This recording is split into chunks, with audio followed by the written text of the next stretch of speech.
Yo, yo, yo. Pacers, Packers, and Rants. So, where I have been and, major sports update. Well, I'm busy. I've been busy with fucking school and shit, taking anatomy and physiology. That class is fucking hard as shit. Anyways, so that's why I haven't been posting. I will try to get back on my uploading schedule next week, but I just, it's been a month into school and I'm trying to, focus on school. But don't worry, I love you guys, and don't worry, my goal is to get up in the YouTube breaks. Don't ever forget that. So the Green Bay Packers hired Joe Barry. This was a couple weeks ago. You guys might have heard of it in the news, ESPN. I don't know if you guys watch ESPN or you just like to see this sexy face on YouTube, and you guys like to see this sexy face, so you guys wait for me for the Packers and Pacers news. Anyway, so the Green Bay Packers hired Joe Barry as... So we fired Mike... I don't know how to pronounce his last name. Pettin.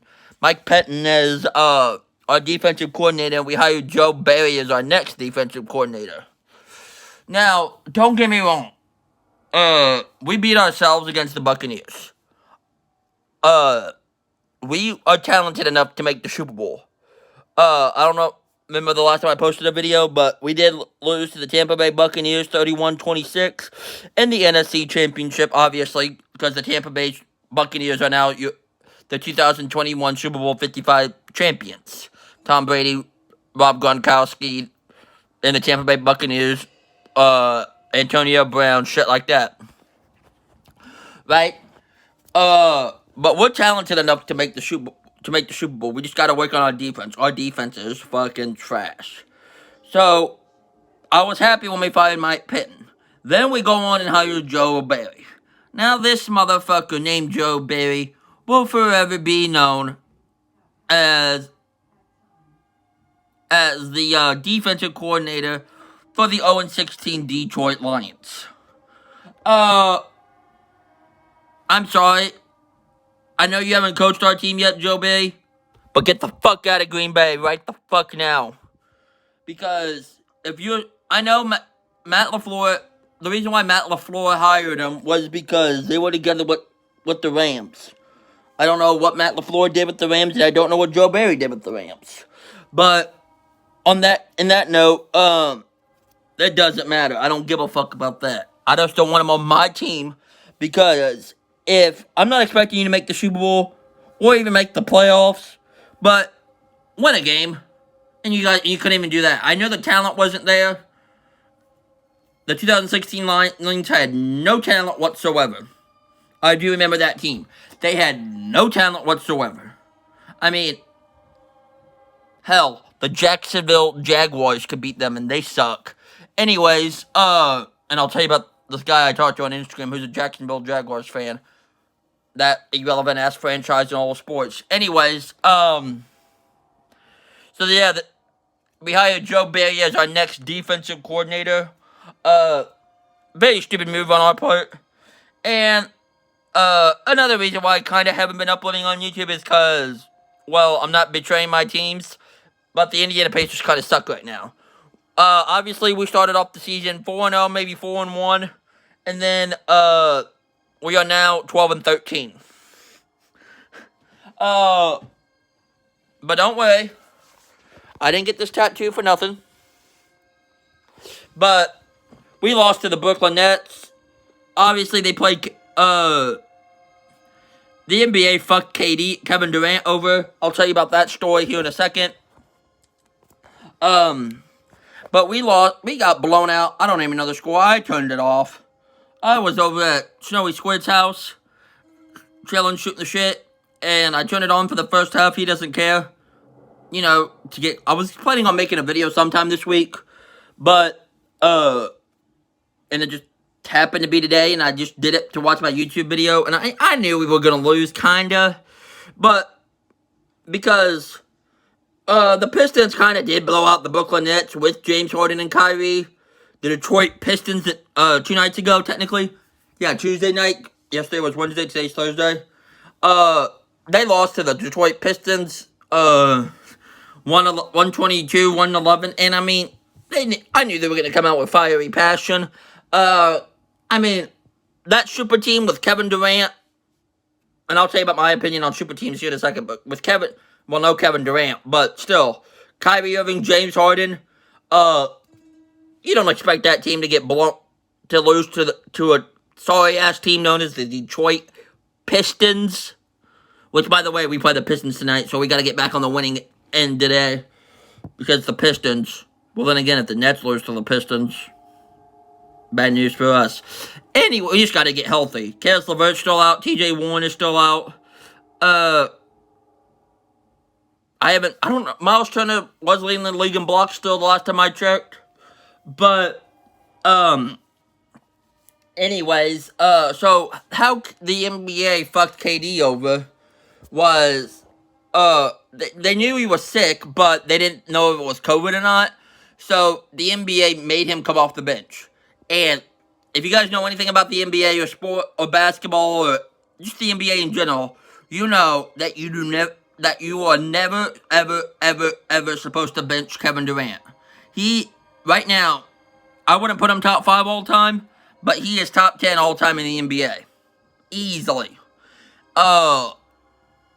Although, he did go to the Warriors, even though they had Clay, Steph, and Draymond. But anyway, that's beyond the point. So the NBA benched him. Told the head coach of the Brooklyn Nets, Steve Nash. They called Steve Nash and tell him, okay, Kevin Durant has to come off the bench tonight. I don't know who they played. Okay, so the NBA said Kevin Durant has to come off the bench because they didn't want to get any of the other players sick. So they're like, okay. So Kevin Durant came off the bench, probably was probably just blowing other teams' benches up, just scoring the ball.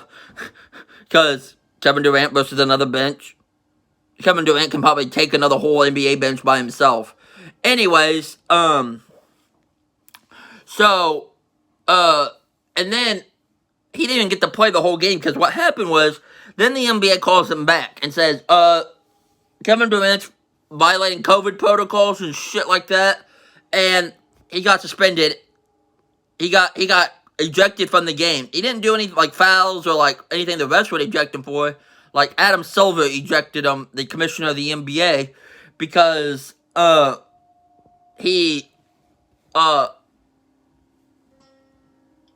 Silver thought he had COVID. So now he has to quarantine until tomorrow. So yeah, the NBA fucked Kevin Durant over. But my opinion on super teams is it's really unfucking fair. I mean, you got teams like us who aren't going to, like the Indiana Pacers, who aren't going to get the big names like LeBron, James Harden, Kyrie, Stephen Curry, who the fuck else is up there?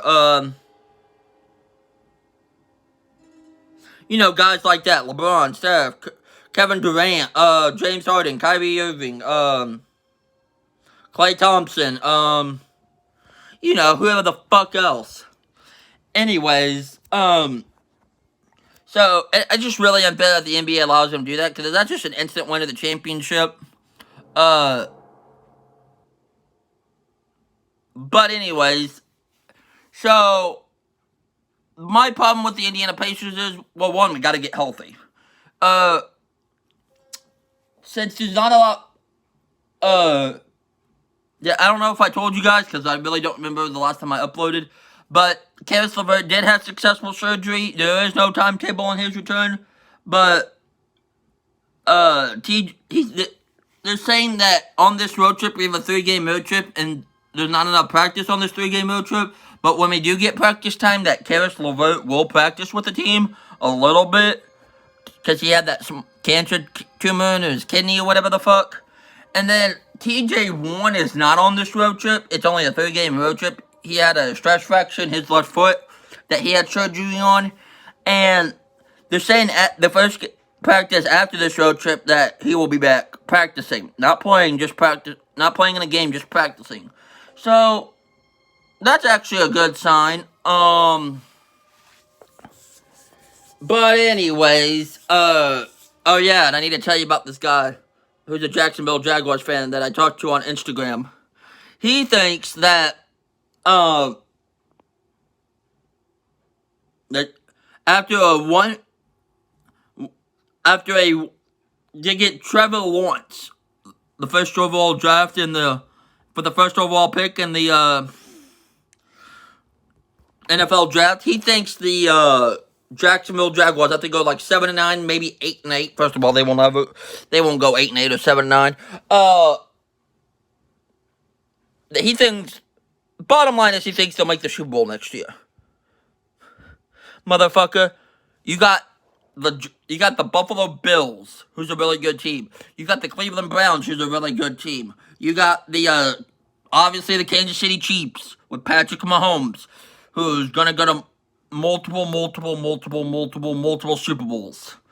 Josh Allen may have one or two, but the best quarterback in the AFC is Patrick Mahomes. And it will forever be Patrick Mahomes until he retires. Patrick Mahomes rules the AFC. So, yeah. Wow, I've been recording for 11 minutes. Anyways, but yeah, Patrick Mahomes will forever run the AFC. Just like, for a few more years, Aaron Rodgers will always run the NFC. I'm sorry, but that's just how it is. Aaron Rodgers won MVP. Yeah, he did win MVP, by the way. Third MVP. Love you, Aaron Rodgers. Hopefully, like I said, I will forever be an Aaron Rodgers fan, but I will forever be a Green Bay Packers fan. So, yeah, I'm not going to jump on the bandwagon and say, oh no, Aaron Rodgers is playing for the, I don't know, I'll just pick a random team that I don't, the Carolina Panthers. Yeah, I'll buy a Carolina Panthers jersey with Aaron Rodgers with Rodgers on the back of it, but I will forever be a Green Bay Packers fan. I'll buy a Devontae Adams jersey, a Jordan Love jersey, you know. Anyways, yeah, but anyways, so the Jacksonville Jaguars, they'll never win a Super Bowl as long as Patrick Mahomes runs the AFC. So, motherfucker, don't get your hopes up about your team. It ain't gonna happen. So anyways, big video. Probably my longest video. But anyway, just wanted to give you guys that update. I will try to get on my uploading schedule starting next week. That Monday, Wednesday, Friday schedule. But anyways, as always, go Pack, go. Go Pacers. Even though the Pacers are... Oh yeah, and the Pacers need to fucking rebound the basketball. We don't know how to rebound the basketball. Sabonis can't do it all. We need another rebounder. That's why I'm missing Alize Johnson right now. Idiots. But it's my hometown team. We're a basketball state. Anyways, peace.